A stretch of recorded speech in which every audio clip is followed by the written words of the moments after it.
Welcome to all. In this lecture of network theory, this is the first lecture, we are going to start network theory. First of all, what is network? By network, we mean an electrical network. It consists of voltage source, one or more voltage source. You can say a voltage source, energy source, and components like resistor, capacitor, resistors, capacitors, inductors, and even the electronics component like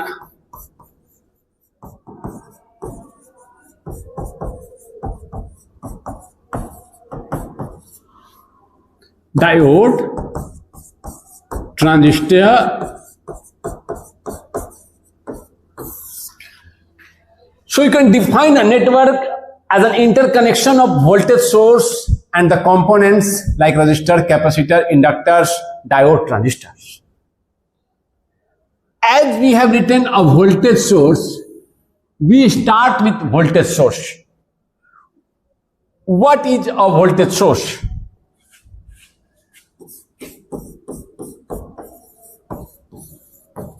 Voltage source. It can be of AC source और DC source. दो तरीके से हो सकते हैं.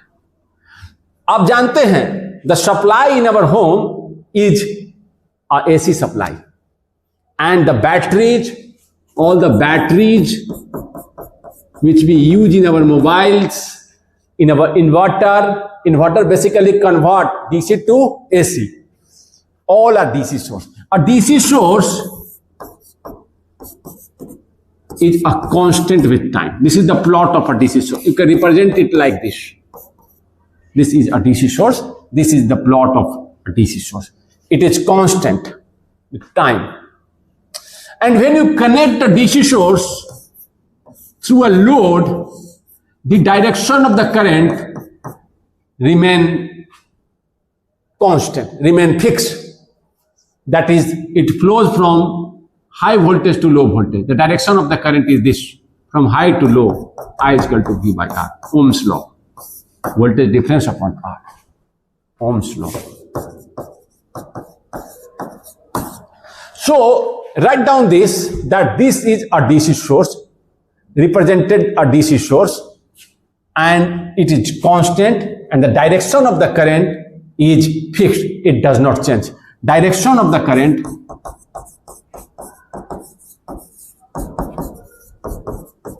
does not change in case of DC. You can write in case of DC as voltage polarity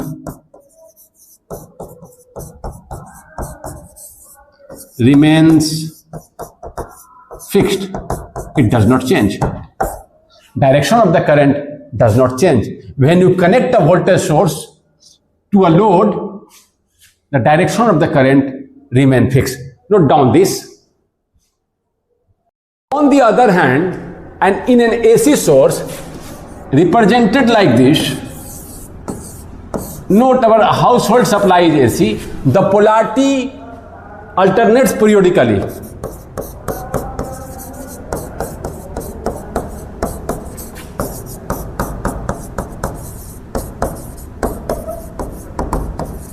Change करता है periodically. And if you connect a load through this, the direction of as the voltage polarity is changing, sometimes this is high, this is low, sometimes this is high compared to this. किसी समय ये इससे high पर है और किसी समय ये इससे हाई पर है. कभी ये हाई है, कभी ये. समझे बात को? So, the direction of the current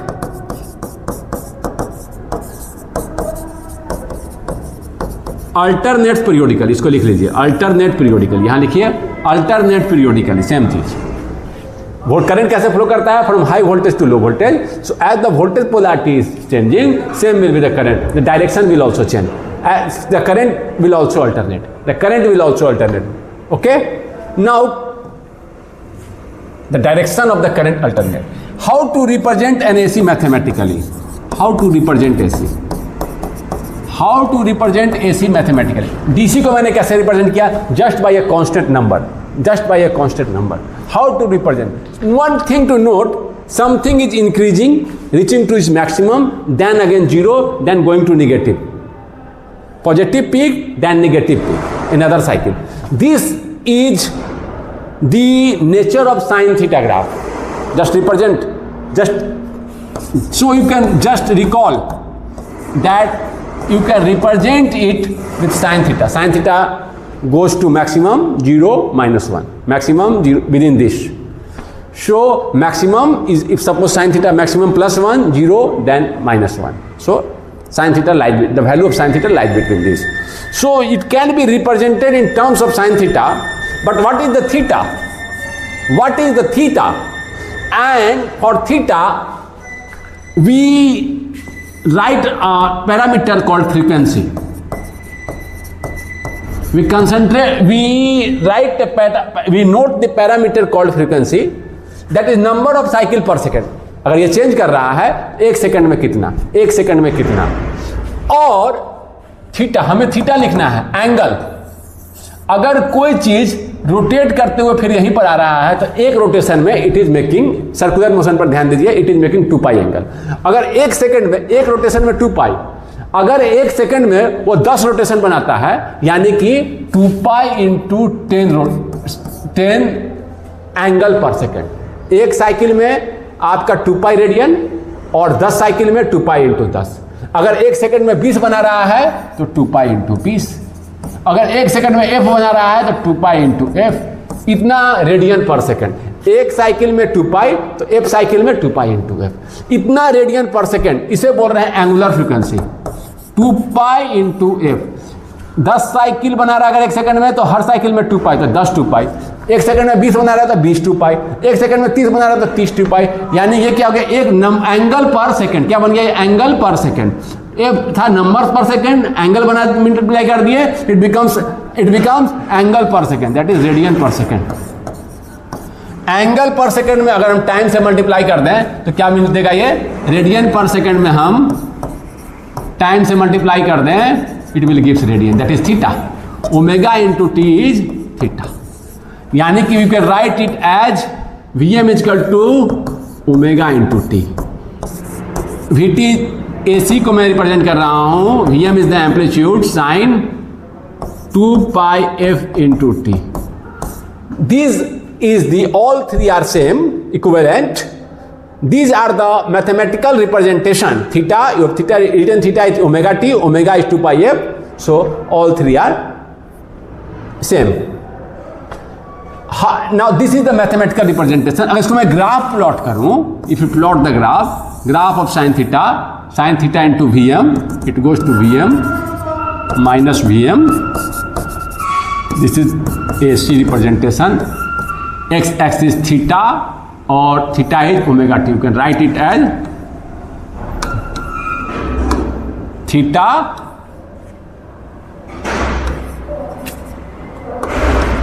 okay, anyway, some issues with the board. Theta और theta is equal to omega t. Theta he omega t है. Theta and theta is equal to omega t. This is theta. Either you write theta or you can write omega t. No issue in it. Theta and omega t are same thing. So this is the value at pi by 2. This is the value at pi 3 pi by 2 2 pi. किसी time पर theta 2 पाई होगा, किसी time पर theta pi by 2 होगा. At that time it will be Vm. At the time when theta is pi, theta is a function of time, it is 0. So this is the nature plot of the graph. Not only in sin theta, one can represent it, the AC, in terms of cosine also, cos theta also, because sin theta and cos theta only 90 degree phase difference is there. इसी graph को मैं यहां से observe करें, it will become the graph of cos theta, it will become the graph of, अगर मैं यहां से देखूं it will become the graph of cos theta. So it can be sin theta and cos theta, there is only a phase difference of 90 degree, so you can represent in terms of cos theta also, no issue in that, no issue in that, it can be represented in terms of sin theta और cos theta, क्योंकि sin cos theta क्या है, केवल आप यहाँ से graph को देखना शुरू कर दिए हैं, इसी ग्राफ को अगर यहाँ से देखना शुरू कर दें तो ये cos theta बन जाएगा, यहाँ एक्सिस लेके चले जाएं, 90 डिग्री का केवल फेज का अंतर है, साइन और कॉस दोनों मैक्सिमम तक जाते हैं, फिर निगेटिव है और केवल 90 डिग्री का फेज का अंतर है साइन, तो दोनों से पहले इसको नोट डाउन कीजिए, फिर हम लोग आगे लिखते हैं। अब थोड़ा हम वोल्टेज पर आते हैं। वोल्टेज हमने समझा that voltage source is of AC type, AC source, there are two source, AC voltage source and DC voltage. ये जो वोल्टेज है it is an indication of energy, by the way it is energy per unit charge, energy per unit charge,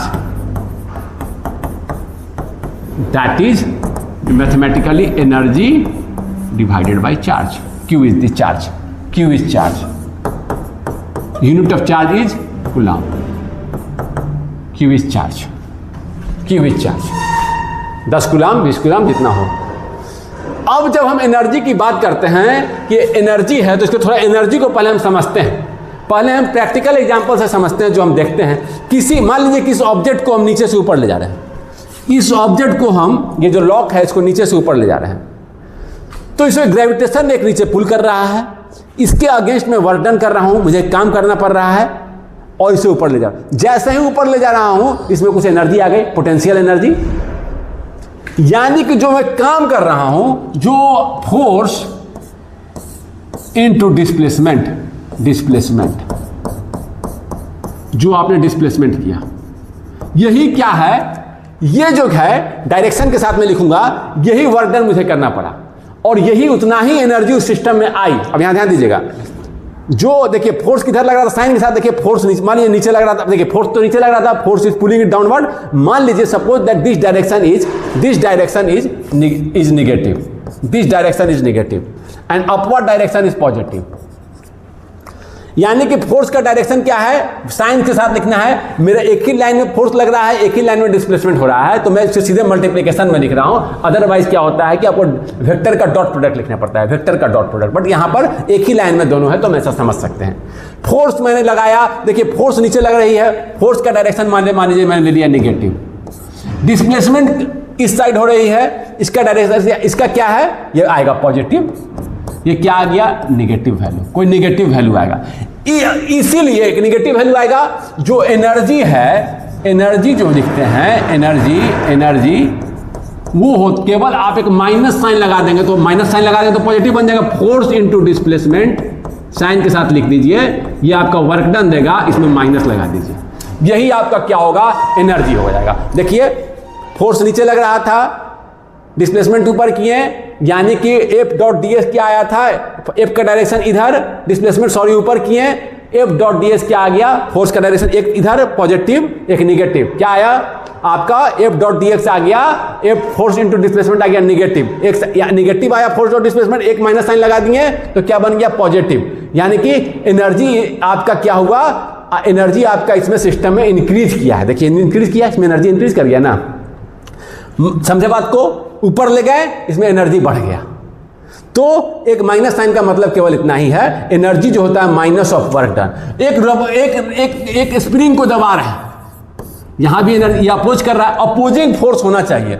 ये देखिए spring दबा रहा है, spring इधर force लगा रहा है, आप क्या कर रहे हैं, इधर डिस्प्लेस कर रहे हैं, फिर से दोनों का मल्टीप्लिकेशन आएगा, फोर्स इंटू डिस्प्लेसमेंट आएगा, जब मल्टीप्लाई करेंगे तो निगेटिव आ जाएगा, इसी में एक माइनस साइन लगा देंगे तो उतना ही एनर्जी आया है, इसी में माइनस साइन लगा देंगे तो एक उतना ही एनर्जी आया है। एनर्जी जो होगी आपका, एनर्जी जो होगी आपका हमेशा minus sign F minus of a delta, displacement को डेल्टा एक्स लिख दें, बस यही एनर्जी है। समझे बात को।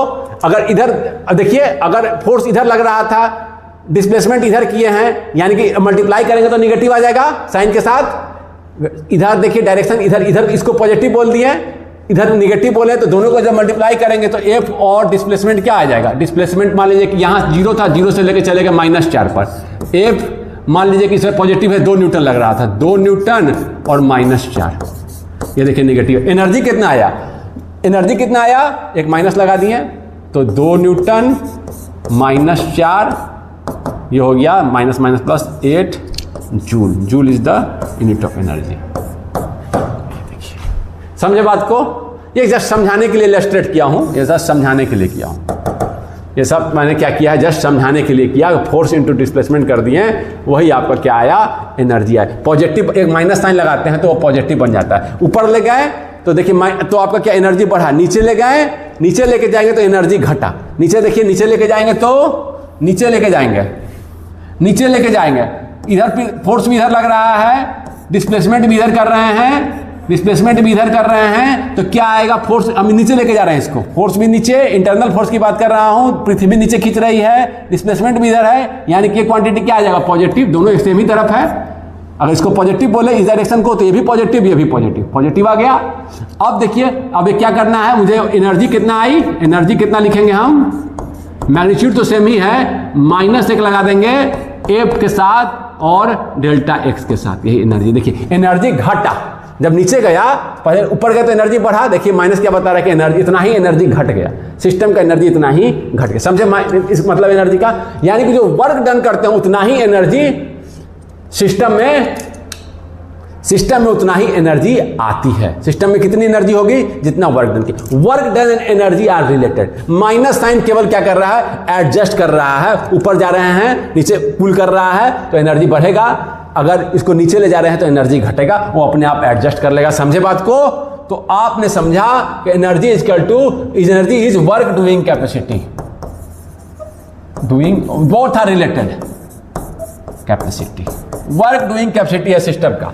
देखिए इसको मैं, ये पृथ्वी यहां से मैं ऊपर ले गया, आपका देखिए एनर्जी क्या होगा, बढ़ेगा। कितना बढ़ेगा, बस सीधे सीधे लिख सकते हैं, पृथ्वी का फोर्स कितना लग रहा था, mg, और इतना बढ़ेगा, इतना ही बढ़ जाएगा। एनर्जी कितना आएगा, इतना ही। आप ऐसे भी ध्यान देकर आराम से लिख सकते हैं। ऊपर ले गए, एनर्जी बढ़ गया, mg इंटू h।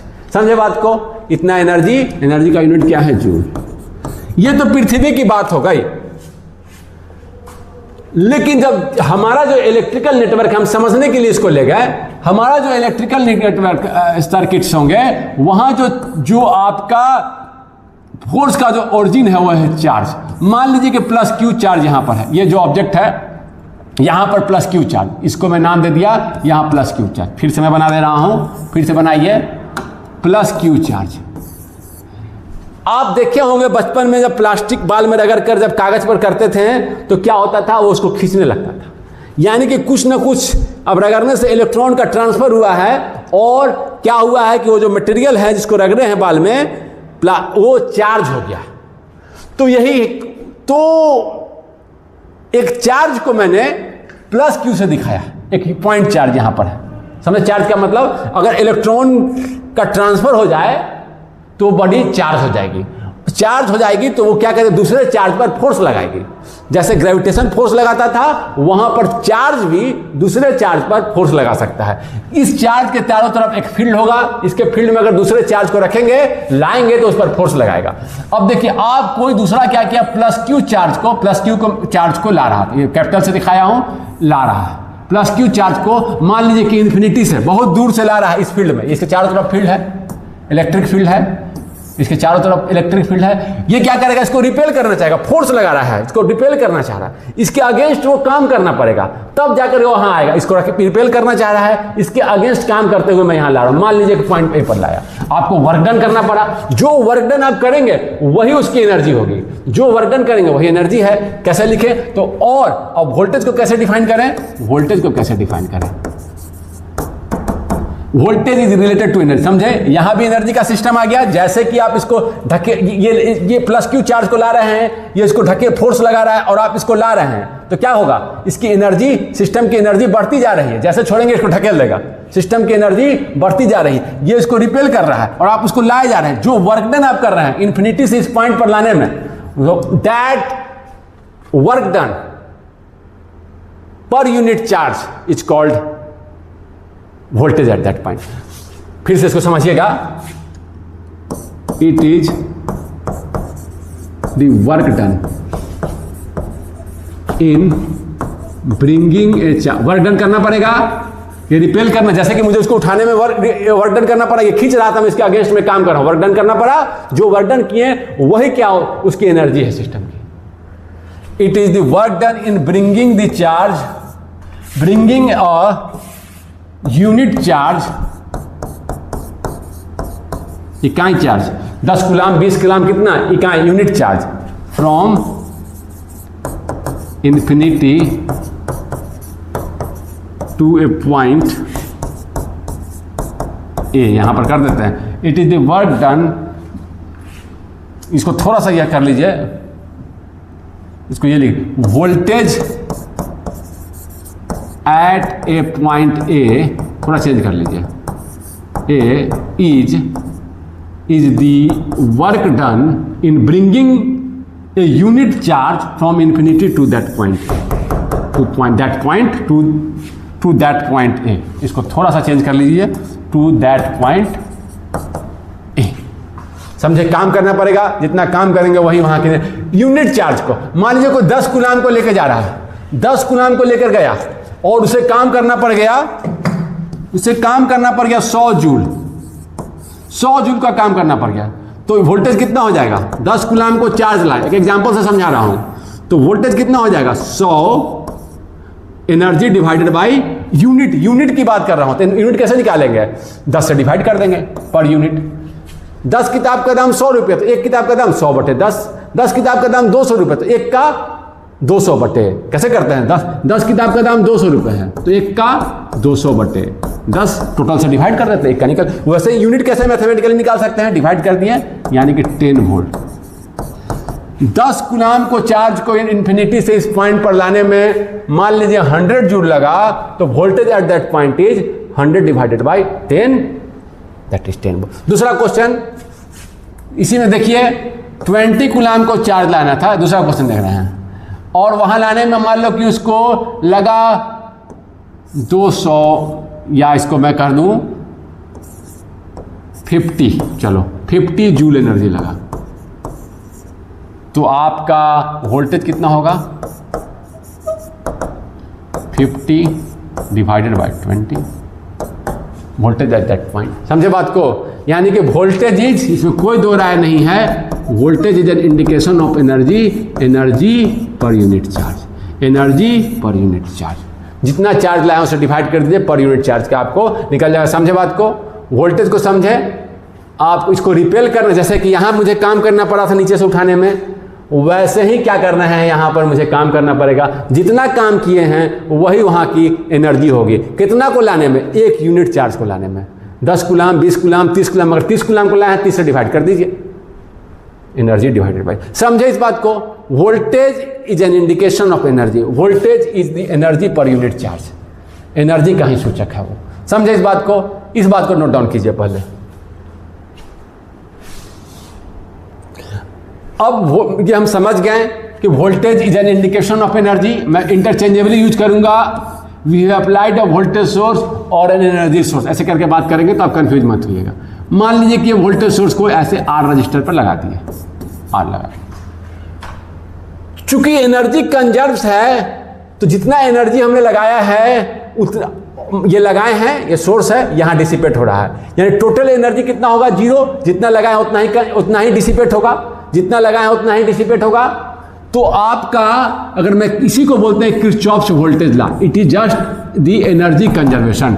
भी लगाया है, voltage is source of, is indication of energy, भी माइनस कितना ड्रॉप होगा वोल्टेज का, किरचॉफ्स लॉ, माइनस क्यों लिख रहे हैं, मान लीजिए करंट का डायरेक्शन ये है, करंट का डायरेक्शन ये मैंने माना फिर से, तो भी current flows from high voltage to low voltage, voltage का ड्रॉप हो रहा है, यहां हाई था यहां लो हो गया, उसको मैं माइनस से दिखा रहा हूं, IR वोल्ट ओम्स लॉ। फिर वही चले आए, total energy is 0, total energy जितना लगाए थे उतना ही कंज्यूम होगा, जितना एनर्जी दिए थे उतना ही डिसिपेट होगा, यानी कि 0। तो यहीं से I जो है आपका आ गया V/R। आराम से किसी भी ब्रांच में इसे बोलते हैं KVL। अगर हम इस तरह से हम किसी सर्किट में लगाएं, किसी सर्किट में लगाएं, तो V - I × R1 minus I into R2, this is the direction of the current, minus I into R3 is equal to summation of total voltage, this is voltage drop, this is voltage drop, this is the applied voltage. इतना apply किए इतना drop हो गया, total कितना होगा 0। Sign के साथ रखना है, साइन जहाँ ड्रॉप है उसको मैंने निगेटिव दिखाया है, जहाँ वोल्टेज राइज है देखिए यहाँ से यहाँ बढ़ा, वोल्टेज का राइज मिला, drop drop drop, this is called KVL, Kirchhoff's voltage law, इसको लिखिए। अब करंट क्या है, current is in charge flowing through a cross section per second, किसी क्रॉस सेक्शन से पर सेकेंड में कितना चार्ज फ्लो कर रहा है, वही करंट है। वोल्टेज अप्लाई किए हैं, करंट फ्लो करेगा। ये क्या का इलेक्ट्रॉन का मूवमेंट, वोल्टेज सोर्स अप्लाई किए हैं, इस वायर में कंडक्टिंग अगर फ्री इलेक्ट्रॉन्स है वो मूवमेंट शुरू करेंगे, फ्री इलेक्ट्रॉन्स है मूवमेंट शुरू करेंगे, फ्री इलेक्ट्रॉन्स क्या करेंगे, मूवमेंट शुरू करेंगे, फ्री इलेक्ट्रॉन्स मूवमेंट शुरू करेंगे। और देखिए ये आर रेजिस्टेंस मैंने लगा दिया, मान लीजिए कि इस तरह से आपने एक रजिस्टर लगा दिया, एक तरह से लगाया। अब जो करंट क्या है, flow of electrons, number of charge carrier flowing per second, number of charge carrier flowing per second through a cross section, इस क्रॉस सेक्शन से एक सेकेंड में कितने चार्ज फ्लो कर रहे हैं, वही करंट है। वोल्टेज लगाएंगे, चार्ज का मूवमेंट शुरू हो जाएगा तो करंट स्टैब्लिश हो जाएगा। इस तरह से क्लोज पाथ में अगर वोल्टेज सोर्स लगाएंगे, चार्ज का मूवमेंट शुरू हो जाएगा और करंट शुरू हो जाएगा। किरचॉफ्स करंट लॉ क्या कहता है, मान लीजिए कि फिर से इसको बनाइए, केसीएल लिखिए, इसके बाद केसीएल लिखिए। मैं एक बस एक सर्किट का ब्रांच बना रहा हूं, एक सर्किट को, ये सिंबल है आर का, ये एक मटेरियल है, इस तरह से रजिस्टर आपको लैब में ऐसा दिखेगा, ये उसका सिंबल है आर का। ये सिंबल में ऐसे दिखाते हैं, जब आप लैब में लीजिएगा तो इस तरह से कुछ रजिस्टर आपको दिखेगा, वो मैंने यहाँ दिखाया, कोई दिक्कत नहीं है इसमें। यहाँ देखिए, यहाँ पर आप मान लीजिए कि एक सर्किट का एक पार्ट मैं दिखा रहा हूँ, इधर से करंट आई आ रहा था, इधर I1 इधर I2, सर्किट का मैं पार्ट दिखा रहा हूं। तो I इक्वल टू जितना करंट आ रहा था, जितना इलेक्ट्रॉन, जितना चार्ज कैरियर पर सेकंड आ रहा था, जितना चार्ज कैरियर पर सेकंड आ रहा था, अगर 100 चार्ज आ रहे हैं, 100 इलेक्ट्रॉन्स आ रहे हैं तो कितने चार्ज होंगे, 100 into charge on electrons 1.6 into 10⁻⁻⁹। अगर पर सेकंड 200 आ रहे हैं तो 200 इंटू चार्ज के क्यू कितने हो जाएंगे, क्यू इक्वल टू 200 इंटू 1.6 10⁻⁹। इतने 200 इलेक्ट्रॉन्स अगर पर सेकंड जा रहे हैं तो कितने चार्ज जा रहे हैं, 200 इंटू इतना पर सेकंड, यही करंट है। पर सेकंड अगर 200 जा रहा था, पर सेकंड है, पर सेकंड अगर 200 इलेक्ट्रॉन्स जा रहे हैं पर सेकंड इलेक्ट्रॉन्स पर सेकंड इंटू चार्ज कितने हो गए 1.6 इंटू 10⁻⁹। यही इलेक्ट्रॉन्स करंट क्या है, charge delta Q upon delta T, charge crossing ए क्रॉस सेक्शन पर सेकंड, चार्ज क्रॉसिंग, जितने चार्ज पर सेकंड यहां से आ रहे थे उतना ही इधर जाएंगे। अगर 100 आ रहे हैं तो उतना ही दोनों, मान लीजिए कि 30 इधर गए तो 70 इधर जाएंगे, डिपेंड करेगा रेजिस्टेंस पे। मैं केवल समझाने के लिए बता रहा हूं, 100 इधर से आ रहे हैं, मान 30 इधर गया तो इधर कितने जाएंगे, 70, उतने ही जाएंगे पर सेकंड। तो यही बात को मैं ऐसे लिख रहा हूं, I equal to incoming current equal to outgoing current. Incoming current equal to किसी भी नोड पर, एट एनी नोड लिखिए, incoming current equal to outgoing current. इसको ऐसे भी लिख सकते हैं, इसको एक तरफ लेके जाएं तो इनकमिंग करंट को पॉजिटिव दिखाएं, आउटगोइंग को निगेटिव दिखाएं, इक्वल टू 0। इसको ऐसे भी लिख सकते हैं, incoming current equal to outgoing current. इसको ऐसे लिखिए या इसको ऐसे भी लिख सकते हैं, इनकमिंग करंट को पॉजिटिव, आउटगोइंग को निगेटिव। तो दिस करंट, टोटल करंट का समेशन कर दीजिए किसी भी नोड पर, outgoing I1 I2 equal to 0। इस चीज को ऐसे भी लिख सकते हैं, ऐसे भी लिख सकते हैं, incoming current equal to at any node incoming current equal to outgoing current. इसको लिखिए। इस तरह से आपका हम लोगों ने समझा कि वोल्टेज क्या है, it is energy per unit charge. बिल्कुल ध्यान रखिएगा, वोल्टेज सोर्स दो तरह के हम लोगों ने देखा, एक एसी और एक डीसी। समझे बात को। एक सिंपल क्वेश्चन आप बनाइए, मान लीजिए कि यहाँ 5 वोल्ट लगा हुआ है। कुछ क्वेश्चंस का प्रैक्टिस कीजिए। ये मान लीजिए कि आपका लगा है 2 किलो ओम, ये लगा है 2 रजिस्टर्स, एक रजिस्टर्स यहाँ लगा दिए। एक क्वेश्चन में दे रहा हूँ 4 किलो ओम, 4 किलो ओम पूछ रहा है। ये I1, ये I2, I कितना होगा, I1 कितना होगा, I2 कितना होगा, ये पूछ रहा है आपका। ये क्वेश्चन दिया गया, find out I1, I2। 12th में बनाया होगा, बहुत सिंपल क्वेश्चन है, इसे बनाइए।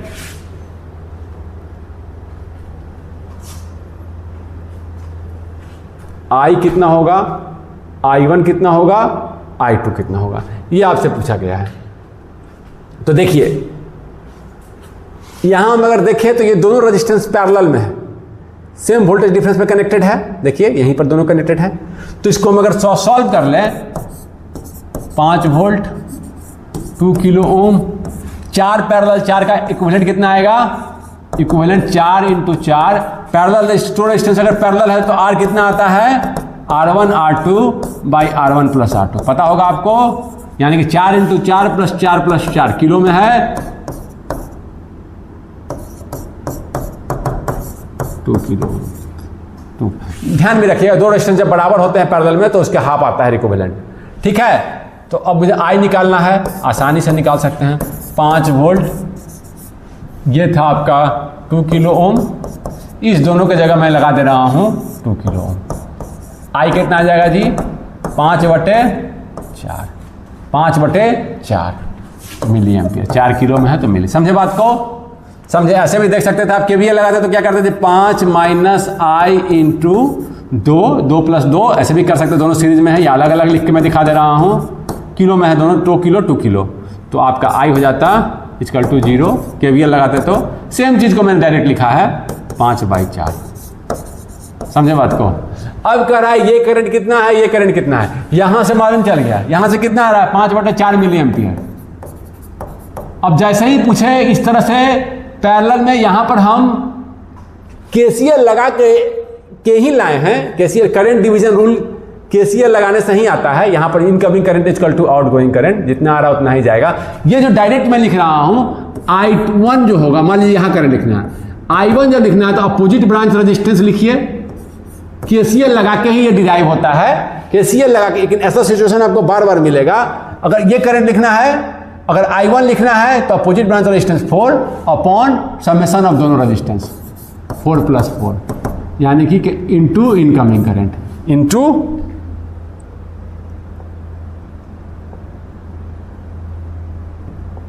इंटू 4 + 4 इंटू इनकमिंग करंट = 5/4, यानी कि 5/4 इंटू 1/2, 5/8। जितना आ रहा था उसका आधा हो गया, आधा इधर जाएगा आधा इधर जाएगा। समझे बात को, फिर से मैं दिखाता हूं। उसी तरह से I2 क्या होगा, I2 लिखिए incoming current opposite branch resistance, incoming current opposite branch resistance 4 + 4, ये भी उतना ही आएगा, सेम रेजिस्टेंस है, दोनों में आधा इतना आ रहा था, आधा इधर जाएगा आधा इधर जाएगा, 5/4 इंटू 2 5/8 मिली। समझे बात को। कहना मैं ये चाह रहा हूं कि इधर से करंट अगर I जा रहा है और दो पैरेलल ब्रांच हैं जो हैं, इधर R1 है इधर R2 है, ये बार बार ऐसे क्वेश्चंस आते हैं। इधर से I आ रहा है, इधर से I आ रहा, तो इधर कितना करंट जाएगा, I1 कितना होगा, I2 कितना होगा।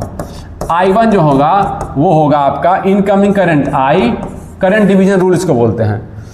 I1 जो होगा incoming current I opposite branch resistance R2 summation of the resistance, ध्यान रखिएगा। सिमिलरली I2 क्या होगा, I2 क्या होगा, ये current incoming current I, incoming current I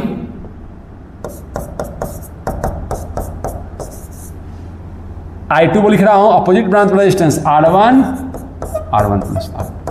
KCL लगा के ही आता है, इसको आप ध्यान रखेंगे। करंट डिवीजन रूल आसानी से नहीं, ऐसा बार बार आएगा क्वेश्चन, आप आसानी से 1-2 क्वेश्चन में दे रहा हूं, इसको बनाइए। मान लीजिए कि आपको दे दिया है कि वोल्टेज सोर्स 5 वोल्ट का, ये है 2 किलो ओम 3 किलो ओम, कर रहा है फाइंड आउट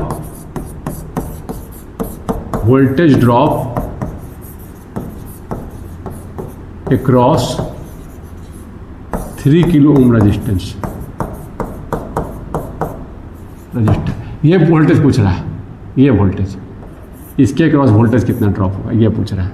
दिस, इसके क्रॉस वोल्टेज पूछ रहा है आपको, ये निकालिए, लिख के कमेंट में लिखिएगा। ओके।